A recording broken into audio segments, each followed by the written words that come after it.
Okay, hi everyone. I'm Nikki Oliver with the Minnesota Office of Higher Education. I'm the manager of Grants and Government Relations, and I will be emceeing today's public engagement call.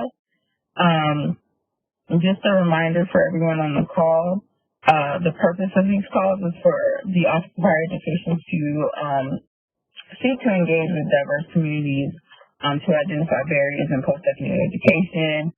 The agency will work in collaboration with communities for equitable access to information and advice that leads to the pursuit of post-secondary education and/or training for all Minnesotans. And this call is one tool we're built to public engagement, and we highly encourage you to submit questions and topics you want us to discuss, concerns you have about anything relevant to higher education or the pursuit of higher education or post-secondary education here in the state of Minnesota. Today's call, we have two of our financial aid managers from the Office of Higher Education and our Deputy Commissioner. The bulk of the call will be talking about financial aid for all students and barriers to accessing different types of financial aid. So I think, do we have Winnie on the call yet?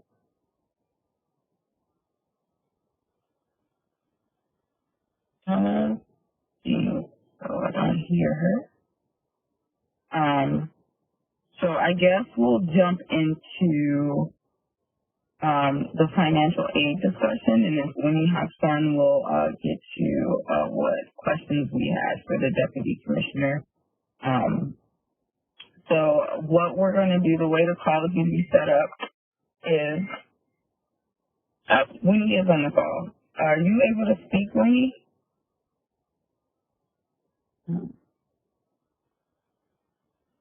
I can't hear you. Okay, can you please start with the financial aid portion? I need to make sure that Winnie is a panelist, and I can't tell what her phone number is, so I'm working with her in the background. So go ahead and proceed with the financial aid. Okay, great. Yes, we'll start. So what we'll do here, we'll have the panelists talk about the different areas, and we'll have the Deputy Commissioner who have a question regarding budget impacts on higher education in our current state. But after our financial aid managers are done talking, if we have enough time, and after we talk to the Deputy Commissioner, we will open up the chat function here for you to ask impromptu questions. I know some folks are on the call. You also can still continuously submit questions into that form that was sent via the invite as well.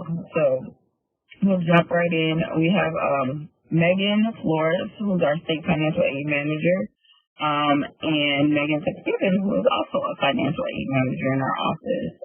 And you all can take it away. Thanks, Nikki. This is Meghan FitzGibbon, and I am a state financial aid manager at the Office of Higher Ed. I've been at the Office of Higher Ed since 2007 and worked in a financial aid office prior to that. And today I'm just going to kind of run through, hopefully don't bombard you with too much information, but we want to provide just an overview of some of the state and federal financial aid programs that are available to students. And also borrowers and things like that. But first, and then Meghan Flores is going to talk about the barriers after I'm done. So as I know many of you know, there are lots of types of student financial aid and financial aid assistance for students. At the Office of Higher Ed, we administer, oversee several state-based programs, but there's also many federal financial aid programs that students can benefit from. Most of the state financial aid programs, as well as almost all the federal programs, require students to complete the free application or federal student aid or the FAFSA. In Minnesota, some students complete the state financial aid application, otherwise known as the Minnesota Dream Act application, as an alternative if they're not eligible to apply for aid using the FAFSA. We are going to talk more later. As I said, Meghan Flores will talk about barriers to applying, but I wanted to kind of preface it with most of the programs that I'm going to talk about require students to complete either the FAFSA or the state financial aid application. The first and most important, I think, across the country, the financial aid program called the Federal Pell Grant is obviously it's offered by the federal government, the U.S. Department of Education. This helps primarily students from low-income families pay for educational expenses at eligible colleges and universities across the country. The maximum award for this last year was $6,195, and the average award for students attending Minnesota College is in the year prior to that was approximately $3,624. The students generally have to meet a set of requirements. They do have to complete the FAFSA. Obviously, it's only available to undergraduate students. They do have to be a U.S. citizen or eligible non-citizen, not in default on federal loans. Males must register for the selective service, and in most cases, the student must be a high school graduate or receive an equivalent like a GED. In Minnesota, we have one of the largest state grant programs called the Minnesota State Grant, and that's one of the largest state grant programs in the country. And it's been around for many years. It helps students from low and moderate income families pay for educational expenses at eligible Minnesota colleges and universities. It is only available to undergraduate students. The maximum award for last year, this last academic year, was ranged from a little under $8,000, $7,947 for students in 2-year programs, to just under $13,000 for students in 4-year programs. The average award in the year prior to that was approximately $2,600. In general, students have to meet, again, a set of eligibility requirements. For this program, students can either apply via the FAFSA, the federal application, or the Minnesota GMAT application. There is a deadline. They do have to apply before no later than the 30th day of the term. So in other states that have state grant programs, their deadlines are really early. Like you have to apply in the spring in order to be eligible in the fall.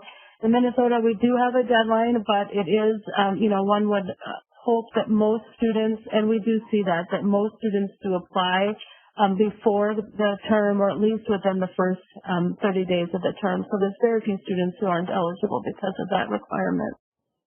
Students do have to be Minnesota residents, and there is a different resident definition for this program and most of the state financial aid programs. It's not just that you have to have a driver's license, a Minnesota driver's license, or that you have to have a house or rent. There are other requirements, and you can find all that information on our website. You do have to be enrolled at least 3 credits in an undergraduate program at an eligible and participating institution. You do have to be either a high school graduate or have the equivalent, or be 17 years old or older, and have less than 4 years of college, and that's the equivalent. So it's 4 full-time years. You also can't be in default on a state or federal loan, and you have to be currently meeting child support obligations. Another program that is administered through the Office of Higher Ed and through our partner institutions that I know came up on previous calls is the Minnesota Post-Secondary Child Care Grant. This program helps students with low and moderate incomes who have young children pay for child care while they're pursuing a post-secondary education. The maximum award this last year for 1920 was $5,500 per child per term if a student was enrolled full-time. And as a parent of young children, that $5,500 per child per term really makes an impact if you're able to apply for it. I know how beneficial that would be if I was a college student. For this program, students do have to be enrolled in an eligible and participating institution.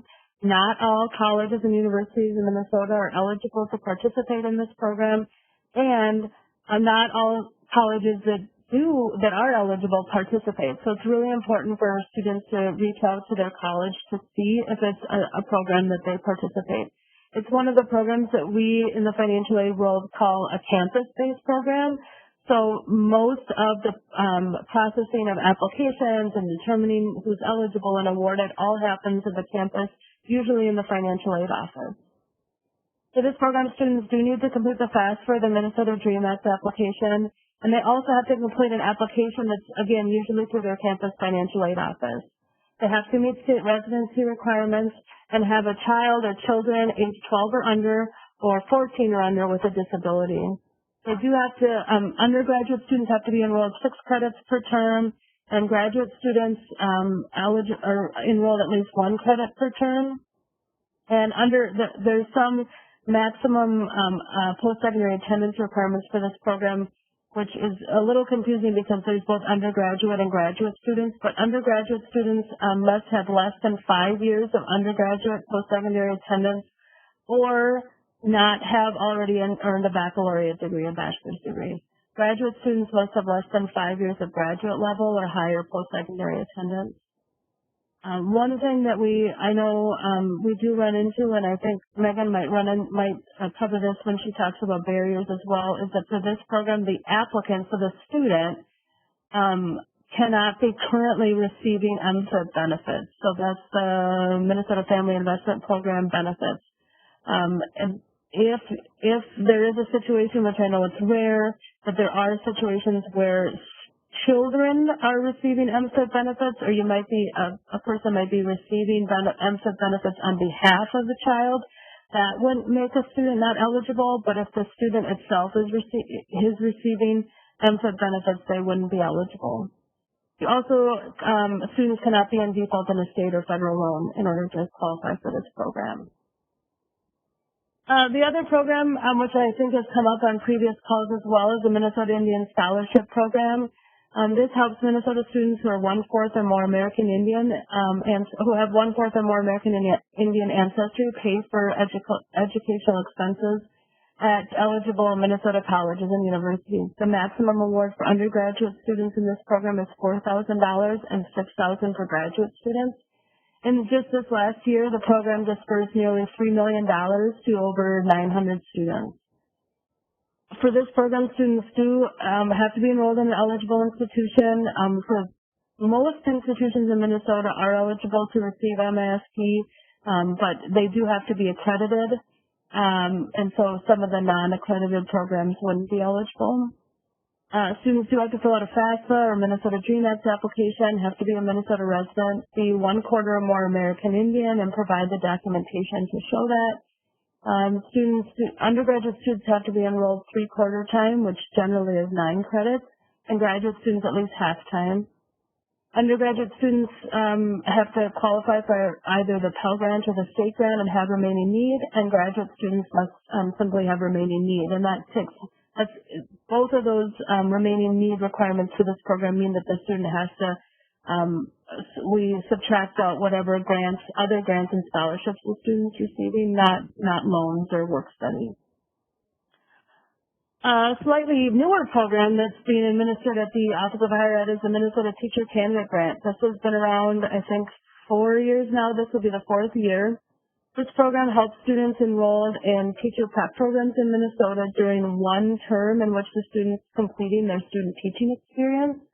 The program has 2 goals. One is to encourage individuals, particularly those who belong to racial and ethnic groups underrepresented in the Minnesota teacher workforce, to become teachers. 2, it's to encourage students to teach in Minnesota in designated licensed field and geographic shortage areas. The maximum award for this last year was $5,000. Funds for this program are very limited compared to the need, and so the awards are based on complete application dates. Normally, the funds run out within a couple of days of the application being available. So, but a percentage of the available funds are reserved for eligible applicants who belong to a racial or ethnic group that's underrepresented in the Minnesota teacher workforce. But again, even those funds run out very quickly. For this program, again, the student has to be enrolled in an eligible teacher prep program in Minnesota. They have to either belong to one of those racial or ethnic groups underrepresented in the Minnesota teacher workforce, or intend to teach in a licensed field or geographic shortage area. They do have to complete the FAFSA or the Minnesota Dream Act application and have remaining needs. Another new program, which is now will be its 3rd year, is called the Minnesota Reconnect program. This program helps returning Minnesota adult learners who are 25 and older and who completed 15 or more college credits without earning a degree and are ready to complete a certificate, diploma, or associate's degree within 2 years. Right now, there are 7 institutions within Minn-State that are currently participating. We added a few more this year. So those institutions are Central Lakes, Dakota County Technical College, Inver Hills Community College, Lake Superior College, Minneapolis College, North Hennepin, Pine Tech, Riverland Community College, and South Central Community College. This program is new. It was originally funded through a grant through the Lumina Foundation, and now has a state appropriation, at least for this last couple of years. There's a scholarship associated with it with a maximum award of $1,000 per semester up to 6 semesters, so 2 full academic years, fall, spring, and summer. Students are also provided with navigator services at each campus, and that's really the most important piece, I think, of this program is the navigators that help with academic planning and overcoming barriers to persistence and completion. They really help students from the beginning to the end, whether it's talking about getting credits for prior learning or getting credit for work experience they might have, or transferring in the credits from other institutions, as well as the financial aspect, helping with food and housing insecurity or childcare and the financial aid process. For this program, students do have to be enrolled in one of those participating institutions. They have to be a Minnesota resident and fill out the FAFSA or the DREAM Act application. Again, they have to be 25 years or older. They have to have completed 15 or more college credits in the past without earning a certificate, diploma, or degree, and not have enrolled in a Minnesota institution in the last 2 years prior to enrolling at a participating institution. They do also have to have a family age-adjusted gross income of $85,000 or less. The next program is another program that's administered through the Office of Higher Ed, and this is called the Minnesota Self Loan. And I know that's SELF, S-E-L-F, and this is a program that has been around since the mid-1980s and administered at our office, and really helps Minnesotans, both those that are residents attending within Minnesota or outside of Minnesota, and all students attending Minnesota institutions pay for educational expenses. Since 1984, the Self Loan Program has provided over $2 billion in student loans to students. The program is a long-term, low-interest educational loan. The current fixed rate is 4.8%, and the variable rate is 2.6%, which can change quarterly. There's no minimum income threshold or requirement to demonstrate financial aid. And unlike other student loans that are out there, there's no application, origination, guarantee, or other processing fees deducted from the loan. There's various annual loan limits, but a 4-year student could receive up to $20,000 per year and up to $100,000 over the lifetime of a 4-year degree program from the Minnesota Self Loan. Students do have to be enrolled in a participating institution. Again, they could be a Minnesota resident attending a participating institution in Minnesota or outside of the state, or any student attending a participating Minnesota institution. It's important to point out that undocumented students are eligible to apply with a cosigner who's a citizen or permanent resident, and I know that has been an option for some students. This program does require a cosigner regardless of of students. There's always a creditworthy cosigner required. But the creditworthy cosigner does have to be 24 years or older, or 18 years old at least if a sibling of a student borrower. Students do have to be enrolled at least half-time in a degree program, but could be all the way from a certificate to a graduate degree program. The final 2 programs I want to talk about are very similar, but one is at the federal level, one is at the state level. The federal and state work-study programs both help undergraduate and graduate students pay for post-secondary educational expenses through work. In some cases, that's on-campus work, and in other cases, it's off-campus. For both programs, the college or university determines the award amounts for each student, and that really depends on what kind of funds are available at the college, the students' FAFSA information, what other aid they're receiving, and other factors like is there jobs available.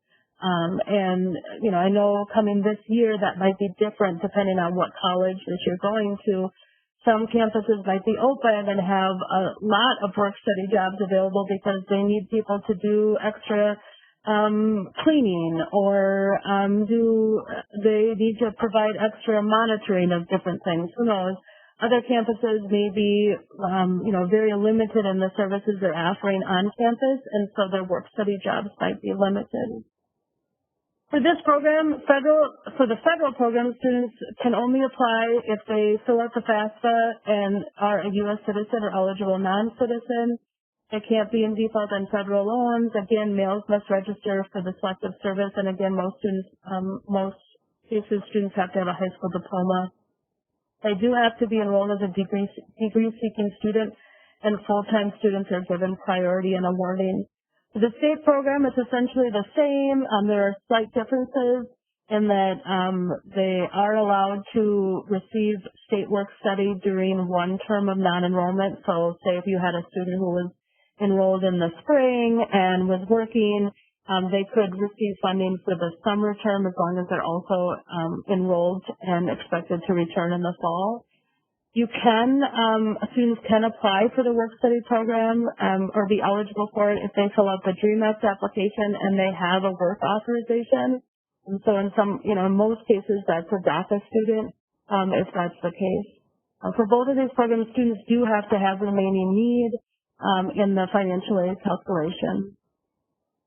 I know this is a lot of information, and I just want to make sure everybody knows that there is more information about all these programs on our website. And if you have more specific questions, you certainly can, if we have time at the end, you can pop in with some questions or reach out to the communications team, and we can try to respond to those as well. Meghan Flores, are you there? Thanks, Megan. Before Meghan Flores begins and talks about the barriers, I just wanted to also mention one program, and I think you briefly touched on it possibly, was the Emergency Assistance Program. That I know it's not directly considered financial aid, but that's also a program that's ran out of our agency, and there's several colleges that have received funds through that to provide emergency assistance for students for short-term emergencies, like maybe housing, transportation and things of that nature, and I can share that list of institutions that receive funding through our agency for that, so students are also aware that they have various programs on their campuses for emergency needs as well. And I also want to note that while the programs we're mentioning, our programs ran out of our agency, individual institutions have their own financial aid programs and scholarships, and one of them being the workforce scholarships that actually was funded by the state that was provided money, $40 million money to Min State to provide workforce scholarships to students up to $5,000 over 4 semesters, or if they're in programs such as advanced manufacturing, agriculture, early childhood education, healthcare, information technology, and transportation. So, like I said, while we're talking about programs we administer, there's a variety of programs that individual campuses and colleges also provide funds for and through. And I think Megan will touch on the importance of students advocating for themselves and asking questions to find out what those programs are. So I'll pass it on to Meghan Flores. And once again, thanks Meghan FitzGibbon for running through all those programs that we do offer in our agency, and we will do a follow-up email with links to those programs for everyone to dig deeper in. And like Megan said, if you have any questions, feel free to reach out. Meghan Flores?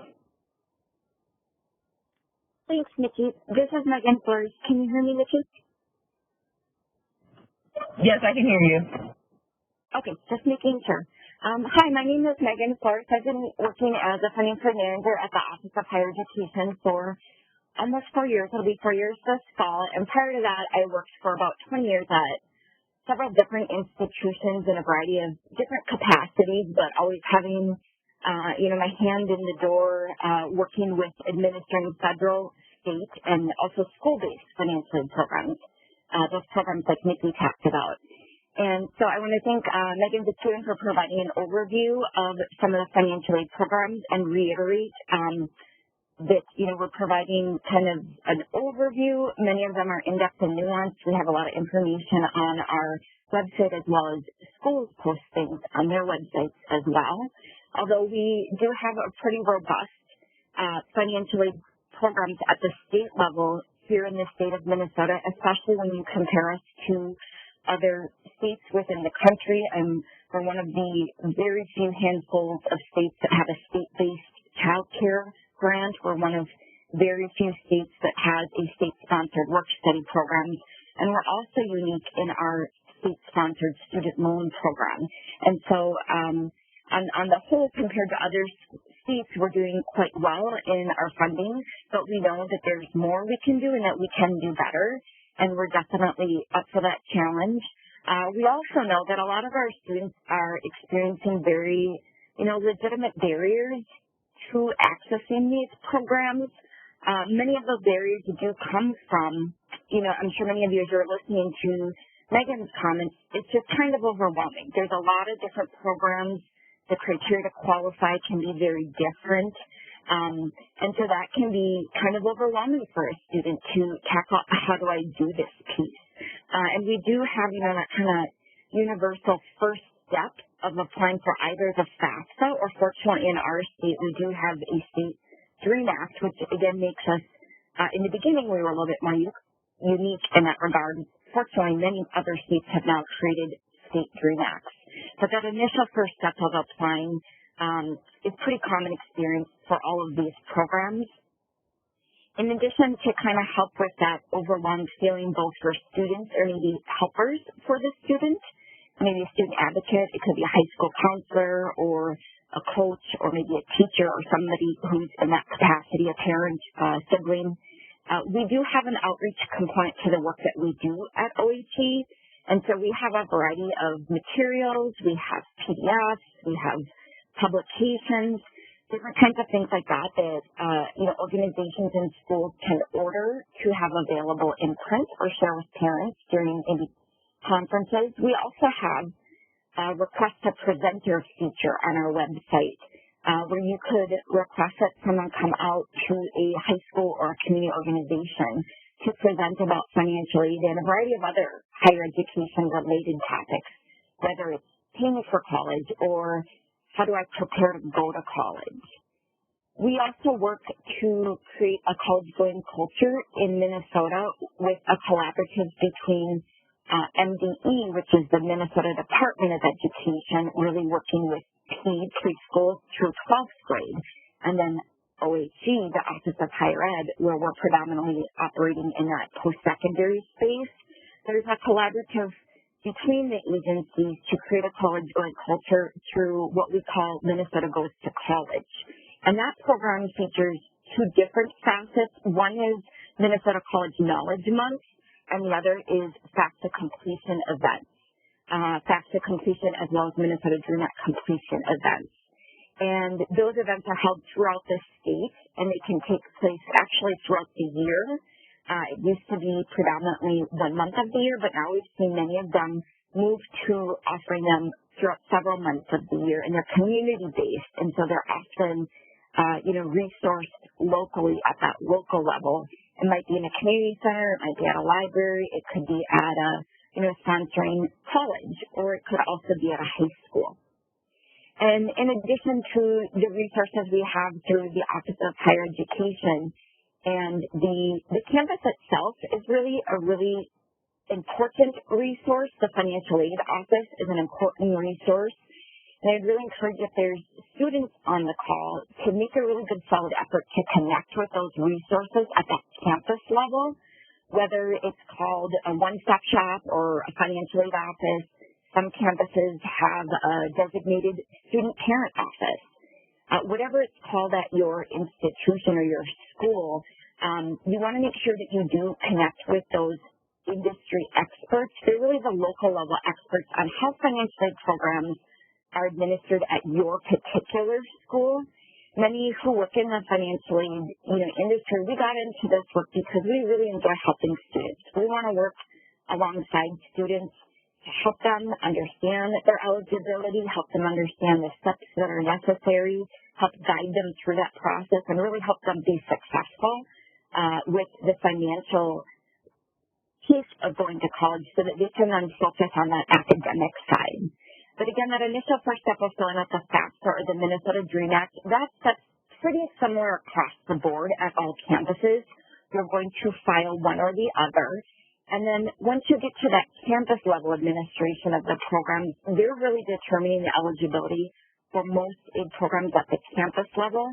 And they might have different ways of communicating with their student population, including some of those opportunities that Nikki mentioned. So maybe a departmental scholarship or a college or university-sponsored scholarship program.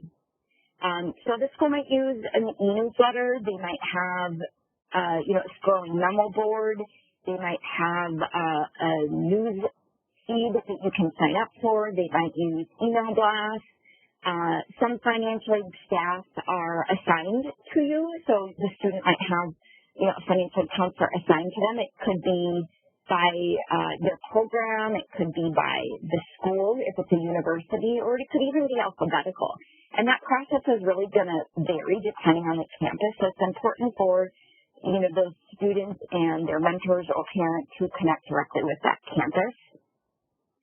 Aside from just that knowledge piece about financial aid programs, we also know that the time limit on some of these programs is a very legitimate barrier for some of our students. Our main need-based program, the state grant program, does have a time limit, and you can only receive that grant for the equivalent of 4 full-time undergraduate years. And that's measured by attendance, not receipt of the grant funds. And so any post-secondary attendance after high school counts, whether that coursework was in Minnesota or in another state or even in another country. And so many other programs, like, for example, the federal Pell grant program or student loans, they also have time limits. So those limits can be a barrier for students. They can especially be a barrier for students who might need some developmental coursework or who change their major or even just transfer schools and maybe some of those initial credits from school A don't transfer to school B.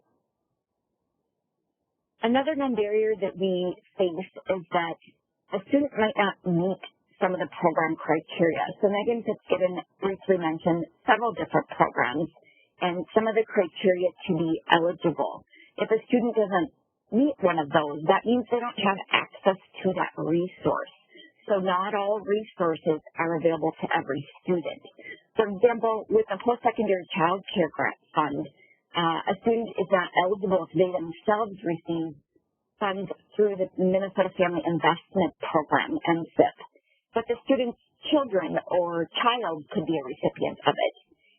There are some other programs, child care programs through for students who are MFIP recipients through the county social services office, and there's usually higher education specialists there.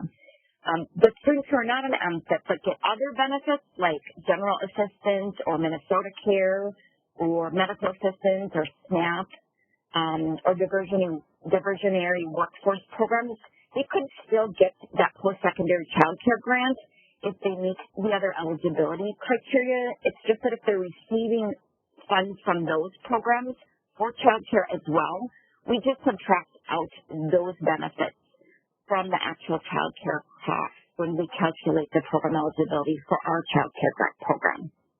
And our financial aid administrators who administer these programs on campus are very well-versed in the criteria, and so they'll often work through those situations directly with students. And if the student isn't eligible for one resource, they might try to help them see if there's a different resource they could look into.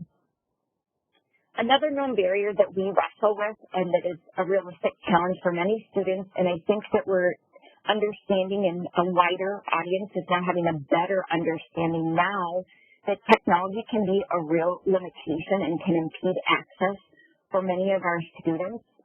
especially students who don't have access to those resources. Also, the technology that administers a program, sometimes that itself can be a barrier. For example, our Minnesota Dream Act program that's administered and awarded through our office, the Office of Higher Ed, the technology currently is very limiting and that it doesn't allow us to send out automated reminders to a student. It's a one-time automated reminder, and then everything after that has to be very manually driven. There's not an ability to save the application and log back in and come back to it later if maybe the student needs to collect more information in order to complete that application. And the student can't log into a portal and see what documents are missing and then upload those documents. I am happy to say that with this specific barrier for that technology limitation for the programs that we administer out of our office, we are currently making a very significant investment in technology with a focus on how to improve the student experience. So I'm confident that will get better. But this same impediment can happen for students or parents or helpers like mentors. Just that lack of access to internet or technology tools to even apply for programs that have predominantly online-based applications. And I think that with the remote learning happening, we're working towards creative solutions for that, but it's something that we still need to acknowledge exists. Staffing can be another significant limitation or barrier. In the past decade or so, we've really seen the administrative effort to make financial aid programs happen significantly increase. We have a lot more administrators who feel like they're becoming processors more than counselors or navigators. And in large part, that's due to the increased administrative burden and reporting requirements so that we have accountability where these dollars go and how effective are they. So they're important administrative oversight, but it's also very time-consuming. And a lot of the newer programs, whether they're federal or state or if they're from a school themselves, they can be somewhat nuanced in the criteria. But it doesn't necessarily mean that there's an increase in staff when these new programs come on board. And so that's a really significant challenge that a lot of financial aid offices face. And at the Office Hired, we're incredibly supportive of college navigators for students who can help with more of the, how do I figure this out? How do you help me, get from point A to point B, and then what's my next step after that? And we really need more holistic, culturally relevant college navigators that aren't just processing the aid, but that are guides for students. And that's something that we're currently working on, for example, with that Minnesota Reconnect program that Meghan mentioned. For students who go to college, though, we know that regardless of their age, it can feel like going to the airport for the first time if you've never been there. I mean, you might understand, I have to buy a ticket, I'm going to need to, check my baggage. There's probably some security thing that I hear about that I'm going to have to do. But when you walk through those doors at the airport, it's really overwhelming. There's no one there to tell you what steps you do in what order. And are the steps different at this airport? Maybe I've been to one airport, and this airport is my second airport, and it's different. That's how higher ed can be for a lot of our students who might not have the tools or resources to really navigate that hidden curriculum within higher education. And so it's really a call to action for those of us who are involved in this work to work and really advocate for more resources in this regard for navigators or guides to help students and parents and their mentors through these processes, because we do know that they can be somewhat complex. I think another important barrier, and probably the last one I'll mention so that we can have some time for some questions, that I feel like we'd be really remiss if we didn't mention is cultural barriers. And when I say that, I don't mean cultural or racial or ethnic background this student comes from, although that can definitely be at play in certain situations. For example, students who are new immigrants or first generation, or students who attend a predominantly white institution. I mean something that sometimes it's a little bit more uncomfortable for us to talk about. I mean the campus climate, the culture or the environment of the campus that a student steps onto. We've listened and we've heard from our students And unfortunately, they don't always feel welcome on some of our Minnesota campuses. And in certain spaces, they do not feel heard. And they even question if their best interest is front and center in some of these conversations. And it's a really difficult, uncomfortable, sometimes conversation for our campus to have about, but it's a necessary conversation that all of our Minnesota campuses need to be having, especially in this moment in time. And if we've learned anything over the past several years, but especially in the past 6 months, for some folks who are just now becoming aware of these issues, it's that we may indeed need people who have long been comfortable to feel uncomfortable in order for things to get better for a very important part of our student community and our student population. So I'd really like part of this work to be a call to our campus partners, a challenge, if you will, to kind of step up. And I know that there are Minnesota campuses that are already doing this work. They're reflecting, they're engaging with their students. We know many are stepping up to listen to their students. But for those who are still in the beginning stages, to really hear your students and work towards a campus level and a system level change that supports our students and incorporates their voices as part of these solutions. And for the students on the call, I guess the challenge to you would be, to find someone you feel good with, someone you trust and feel comfortable with, no matter what capacity or role they have on campus, who can help you navigate that script of how to ask these questions. And if you get information that doesn't sound right, or, you unfortunately have an experience where you don't feel welcome, pretty much every school has some sort of student leadership organization or group that is really the purpose it serves is to initiate a conversation between the student body and the administration, and that it's a two-way conversation where it's engaging and it's solution-focused. And really, I'd encourage both our campus partners as well as our students to resist the temptation to shut down because the work is hard. That work, again, is very necessary. And so I would also say for our administrators, if you're seeing treatment happen or students, if you see something, say something. Use your perceived position of power to help a student and work towards structural change at your school. And again, I think that a lot of Minnesota schools are in the midst of this work and are working towards it. But there's a lot of space in this particular barrier for us to do better. And I think we want to do better and we can do better. So in summing up, we're going to open it up for questions. I just want to thank our students and our campus and community partners that are using their voices to bring attention to all these topics and for engaging with us. At the Office of Higher Ed, we acknowledge there are some real challenges and barriers. And when you're talking about these barriers, if they're policy related, then that's on the collective us at OAT. We really should be involved.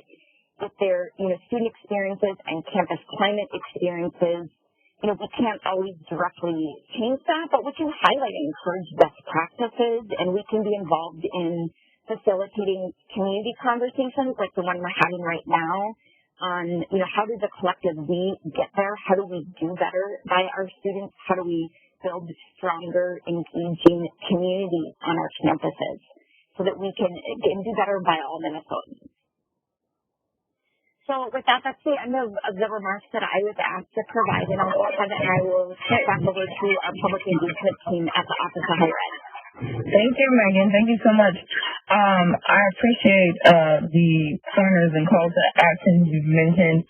I do have a question for you that in regards to, as we've been saying, there's a lot of programs that are actually administered. They're issued by our office but administered on the campus, and that is where sometimes we see differences in administration and where some of these barriers get exacerbated. I think in other conversations you've said one of the things that could be helpful, and it's not to put a burden on the students, unfortunately, but it is a call, like you said, to the students that seek out that person that you are comfortable with, and for the institutions, try to identify those people that you see students navigating to and kind of uplift them and support them as they're doing that work, I think is key. in the meantime, while we're working through trying to create system changes and eliminate some of these barriers. I think those are things that can be done now. And then, like I said, this is also one of the purposes of these is to help inform the students so they're better equipped to advocate for themselves in knowing like these programs exist, because we know sometimes there are essentially gatekeepers. So if you don't know something is out there, it's hard for you to advocate for yourself in getting those resources. So that is kind of one of the roles we're trying to play here. In addition to, if you are facing issues with programs that are issued or administered by our office, or even if they're not administered by our office, just calling our office and letting us know you're having these issues. And by we, I mean Meghan and FitzGibbon and other folks in our agency actually communicate with those folks on the campus on a regular basis.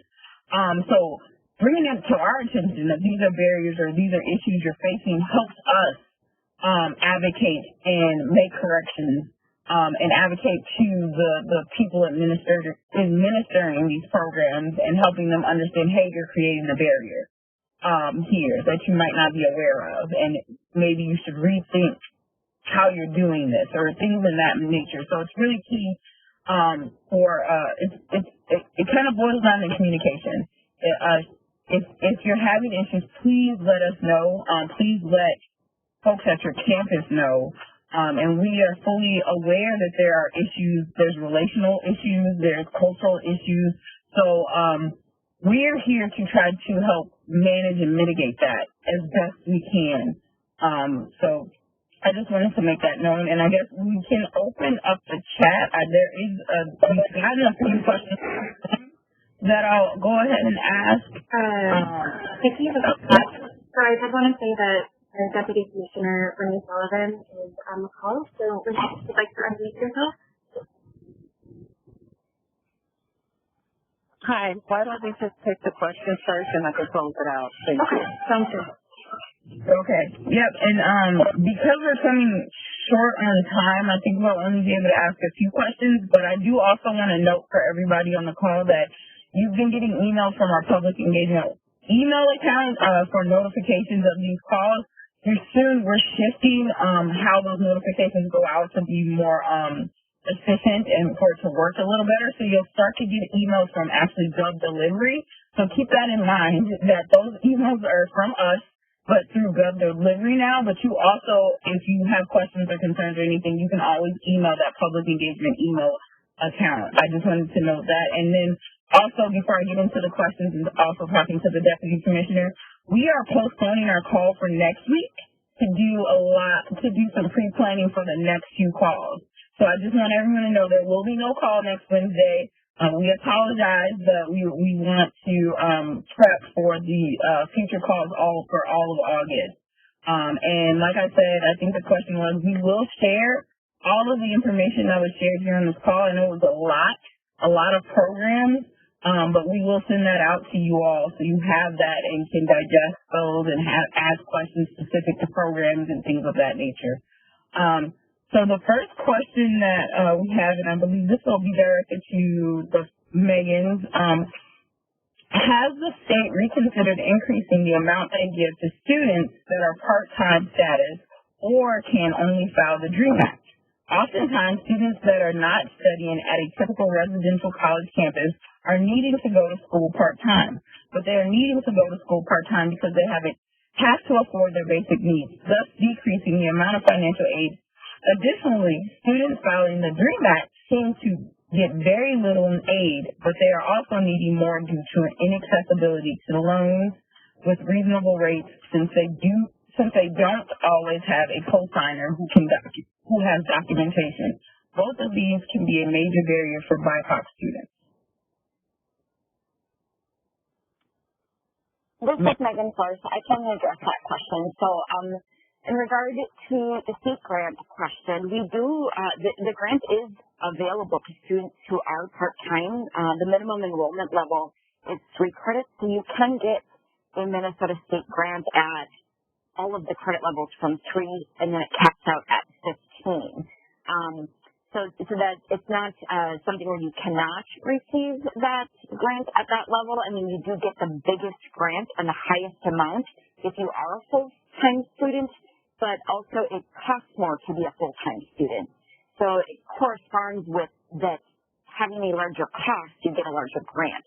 Versus if you're enrolled part-time students, you can get the grant. It's just, it is going to be a lower amount, but your bill is also going to be a lower amount. So there's nothing within the program that limits a part-time student from getting it, and that limitation on the amount of time you go to school does take into account if you're enrolled at a lower credit level. So if you're maybe 6 credits per term, your grant wouldn't cut off after 4 years because it's the equivalent of 4 years of full-time attendance. And so if a student was going part-time, they could potentially get the grant for up to 8 years. And then as far as the question about the DREAM Act, that isn't the lack of access to a cosigner is a known barrier. Unfortunately, I'm not aware of any loan programs that don't require a cosigner for someone who is either undocumented or documented. Most of them are going to require a co-signer. The Minnesota Self-Loan, as Meghan mentioned, is available, and we do have some of our Minnesota DREAM Act students receiving it, but that is a challenge. I mean, it definitely is out there. I know there are some community-based solutions or crowdfunding solutions that folks are looking at, community-based banking that might potentially be something down the road we could explore, or schools are looking at income sharing agreements, so that may turn into something more in the state of Minnesota. The lack of access to federal resources is really something where for documented and undocumented students, it would require federal legislation. The federal DREAM Act has, been attempted 12 times, I think, maybe 13 at this point, and unfortunately still has not passed. But the formula to get a state grant does back out that federal Pell grant, even though a student does not have access to it. And unfortunately, the way that we were able to get the state grant program accessible to undocumented students back in 2013 was that we would measure the eligibility the same, whether students filed the FAFSA or the Minnesota DREAM Act. And so that Pell grant is subtracted out. At the Office of Higher Education, we have many times sought to challenge that piece of it at the state level, but it just unfortunately has not made its way through that legislative action we've proposed. And so I don't yet know what our legislative agenda is for this next upcoming session, but it's possible that that would, again, be included as something that we would look into. Thank you, Megan. I think we have one more question I can ask here. And I know we have Marcio who works with our Get Ready program. This is more a K-12 question that I think he may be able to answer. How can parents begin inspiring and preparing K through 8th graders for careers, work, and post-secondary education now, instead of waiting until high school, especially when they do not have post-secondary experience? It's not really financial aid related, but question you got. Thank you, Nikki. So I would just first off say that it's never too early to start for parents to start having a conversation with their students about what they want to see or what they want to do, of course, or what they want to change in the world. So opening up the conversation to understand, who your student is and kind of what they plan to do or what they have interest in is a good place to start. But I would also say that the programs like Get Ready or programs like Get Ready that are college readiness programs that are making sure that students are prepared and helping them gain information early enough to start making a plan for for their post-secondary endeavors. So I would say, one, engaging your students, not foreclosing on the ideal of your students doing something post-high school, finding out what they're interested in and having conversations with them about possible pathways to that. And if you need some help, I would say engage your student in one of the college readiness programs. Our program starts as early as 6th grade, but there are other programs like TRIO, Educational Talent Search, and College Possible, and there are probably a few other programs out there that function in kind of the same realm that help students start to, generate the ideas and guidance and assess students in terms of their interests, and then help students make a comprehensive plan that leads them not only to post-secondary but to a career after they complete whatever post-secondary certificate or degree they need. So most importantly, like I said, engaging the student and then tying them to a program to get some assistance in making a plan for themselves. Also, there are various resources that we have through Office of Higher Education that can help parents engage with the process as well, helping them to understand what financial aid is and what resources are out there to help students fund post-secondary. So most important, I would say, as important it is to just not foreclose on it and then seek the assistance that you need. And you can always contact the Office of Higher Education and ask for advice as well. We don't know all the programs that are out there for our college readiness, but we can try to see, if your student's school have a college readiness program, and if not, we can provide you with the materials that we have that you yourself as a parent could engage with your student with in terms of helping them prepare for post-secondary. So. Thank you, Marcio. I would like to add to, as a parent of K-12 students, is I think exposure as well. So as much as you can expose those children to people that are in college students, even high schoolers that are seeking post-secondary education, and kind of get them thinking about that path now, and kind of exposure is kind of my tip here. But I'll turn it over to our Deputy Commissioner, Winnie Sullivan, who I think there's a lot of concern about being in a state deficit, what that means for higher education. And I understand that there's a lot of unknowns still, but if you could kind of address that briefly, I think that would be helpful. Sure. Good morning, everyone. My name is Winnie Sullivan, Deputy Commissioner for the Office of Higher Education. I just want to take the time to acknowledge our financial aid managers and thank them for their presentation. It was a lot to take in, but it is so much more that we can learn. And I encourage everyone, if you have questions, please email us. Again, there's information out on our website at www.ohb.state.mn.us. And as Nikki said earlier, we will be sending up a follow-up email to all the folks who have registered through the web email address. So look for that information as well. And if you have more comments or questions, feel free to send it our way. Just a couple of things I want to point out with Meghan Flores and her airport analogy. It was really right on, right? Just trying to navigate that system. And I still have issues with trying to navigate getting to the airport, getting there on time, and what does on time mean, and where do I go once I get here.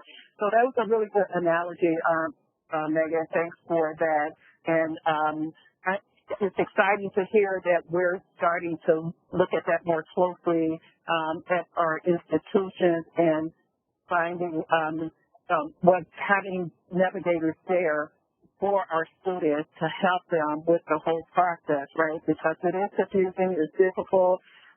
My personal experience, as a Black woman coming to a new state of Minnesota and adult learners trying to complete my degree, it was hard, it was tough.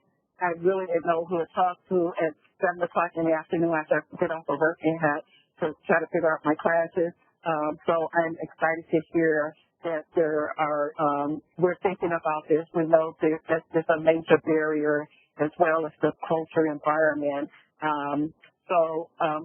I would love to continue this conversation and have more discussions around it.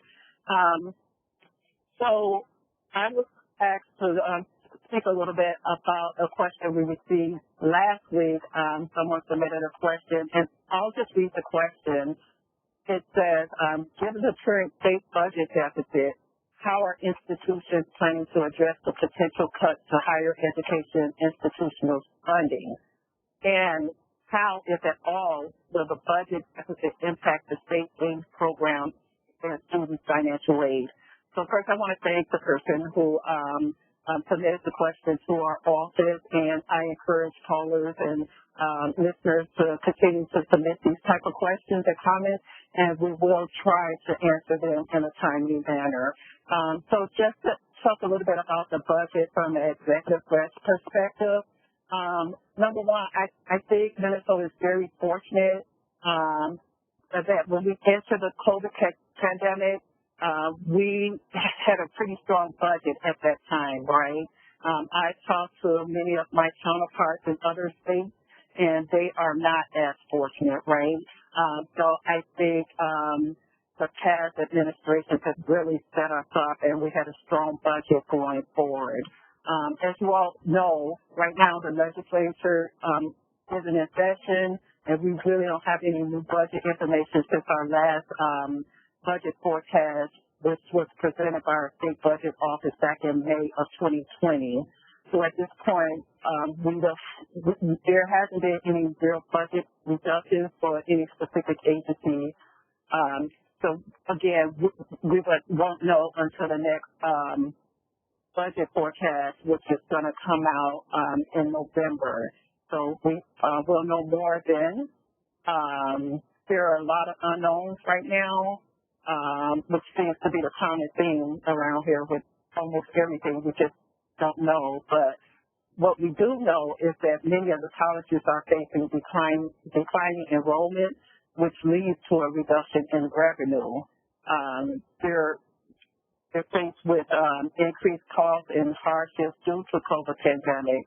So we are aware of that, and we also know that the executive branch has to maintain a balanced budget and that the legislature has to make decisions on appropriation. So at this point, it's just too early to know if there will be cuts and how those cuts will impact the campuses, the systems, and programs like the state grant, for example. So what we can tell you now is that we are committed to continue these conversations, these questions, and address them on our future calls as we learn more about the overall state budget picture. So again, please keep the questions coming, keep the comments coming, and we will use this space here on the public engagement call to address them. And with that, I'll turn it back over to you. Thank you, Deputy Commissioner. We're a little over time, so I just want to thank everyone for joining our call today, and I thank Meghan FitzGibbon and Meghan Flores and Deputy Commissioner Sullivan for participating and sharing that information. Like I said, you all will, and I think Kat put it in the chat, will be seeing emails and notifications about the future calls. The next call will be August 12th. There's no call next Wednesday. The next call will be August 12th at 10 a.m. We will send out notice of that call from public.govdelivery.com. We'll see an email from that, but we still are taking questions to the public.engagement.og@state.mn.us email account. And thank you. Once again, I thank everyone for joining our call. Have a good day.